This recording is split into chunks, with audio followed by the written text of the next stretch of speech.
سب سے پہلا سوال آپ کے ذہن میں کیا آئے گا کہ یہ بال یہاں کیوں آئی, کیسے آئی, یہ پنک کلر کی ہی کیوں ہے, کوئی اور کلر بھی ہو سکتا تھا, یہ اسی شیپ میں کیوں ہے, کوئی اور شیپ بھی ہو سکتا تھا.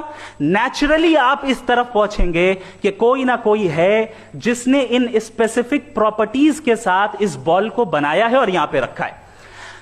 چونکہ آپ جانتے ہیں کہ یہ جو بال ہے اس کا ایگزسٹ کرنا ضروری نہیں ہے, یہ ایگزسٹ کر بھی سکتی تھی, نہیں بھی کر سکتی تھی, اور ایگزسٹ کرنا ہی تھا تو کسی اور فارم میں کرتی, کسی اور کلر میں کرتی.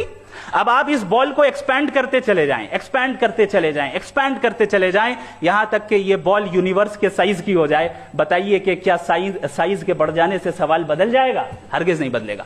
ابھی بھی سوال رہے گا, یہ یونیورس کہاں سے آیا, ان اسپیسیفک پراپرٹیز کے ساتھ کہاں سے آیا, کیوں آیا, کس نے بنایا, یہ سوال اس وقت بھی ویلڈ رہے گا.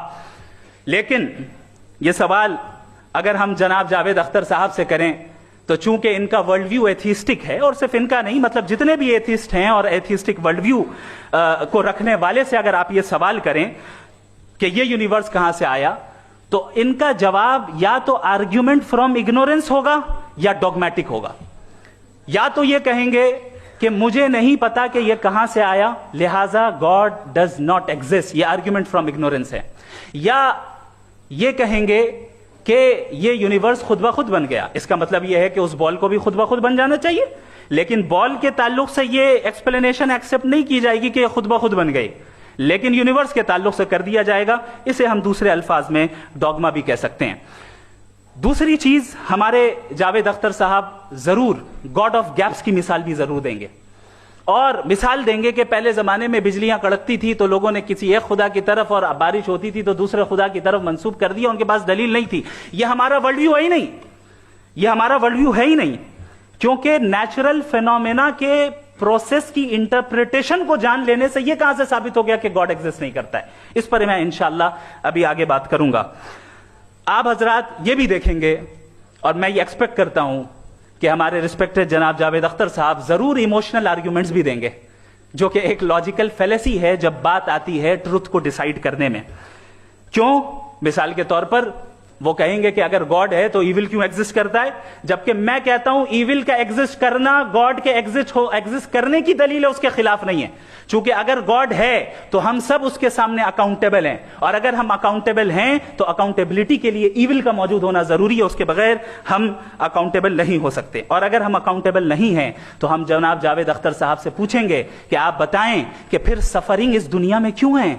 اگر خدا نہیں ہے تو سفرنگ کیوں ہے؟ اور ان لوگوں کے جذبے کا کیا جن کے اندر سفرنگ کے بعد انتقام لینے کا جذبہ پایا جاتا ہے اور وہ اس دنیا سے ایسے ہی چلے گئے, کیا ان کی ساری تکلیفیں بیکار چلی جائیں گی؟ اب آ جائیں اسی ایگزامپل کی طرف کہ بال, مجھ سے اگر کوئی پوچھے اس بال کو کس نے بنایا, اور یا اس ایکسپینڈڈ بال کو کس نے بنایا, میں کہوں گا کہ چونکہ یہ یونیورس اور اس یونیورس کی تمام چیزیں کانٹینجنٹ ہیں. کانٹینجنٹ ہونے کا مطلب یہ ہوتا ہے کہ جو اپنے ایگزسٹنس پہ کسی کے اوپر ڈیپینڈ کرتی ہو, تو ظاہر ہے یہ یونیورس کانٹینجنٹ ہے. اور اگر کوئی چیز کانٹینجنٹ نہیں ہے تو میں ریکویسٹ کروں گا کہ مجھے دکھا دیں کہ کون سی چیز یونیورس میں کانٹینجنٹ نہیں ہے, ہم بھی ذرا غور کر لیں اور ہم بھی دیکھ لیں. اور جب کانٹینجنٹ چیزیں موجود ہیں تو فلاسفرز کی اصطلاح کے مطابق, ہم اس ٹرمینالوجی کے مطابق ہم اس جگہ تک پہنچتے ہیں اور اس ہستی تک پہنچتے ہیں جسے نیسیسری بینگ کہا جاتا ہے, کہ یہ وہ نیسیسری بینگ ہے جس کا موجود نہ ہونا ناممکن ہو. چونکہ اگر یہ موجود نہ ہو تو ساری چیزیں ایگزسٹنس میں آئیں گی ہی نہیں, اور یہ ساری کانٹینجنٹ چیزیں اسی کے اوپر ڈیپینڈ کرتی ہیں. اب اگر آپ یہ سوال کرتے ہیں کہ پھر اس ہستی کو کس نے بنایا, پھر اس کا کاز کیا ہے, پھر اس کا کاز کیا ہے, پھر اس کا کاز کیا ہے, اور اینڈلیسلی چلے جائیں, اسے ہم کہتے ہیں انفینٹ ریگریس آف کازز, جو کہ لاجیکل فیلیسی ہے. کانسیپچولی انفینٹی پاسبل ہے. مثال کے طور پہ نیومیریکلز 1 2 3 گنتے چلے جائیں, انفینٹ نمبرز ہیں. میں کانسیپچولی بات نہیں کر رہا, پریکٹیکلی ریالٹی میں ثابت کر کے دکھائیں کہ infinite regress of causes possible ہیں یا نہیں. اگر پاسبل ہیں تو ہم مان لیں گے, مثال دے رہے ہیں, اور پاسبل نہیں ہے تو ایک ہی آپشن بچتا ہے جسے ہم کہتے ہیں نیسیسری بینگ. ایسی نیسیسری بینگ جو انڈیپینڈنٹ ہے, چونکہ اگر وہ ڈیپینڈنٹ ہوئی تو وہ نیسیسری نہیں رہے گی. ایسی انڈیپینڈنٹ بینگ جو اٹرنل ہے, اگر وہ اٹرنل نہیں ہوگی, اس کی بگننگ ہوگی تو وہ خود کانٹینجنٹ ہے. ایسی بینگ جو پاورفل ہے, کیونکہ کانٹینجنٹ کو ایکچوالائز کرنے کے لیے پاور چاہیے. ایسی بینگ جو انٹیلیجنٹ ہے اور نالجبل ہے, کیونکہ یہ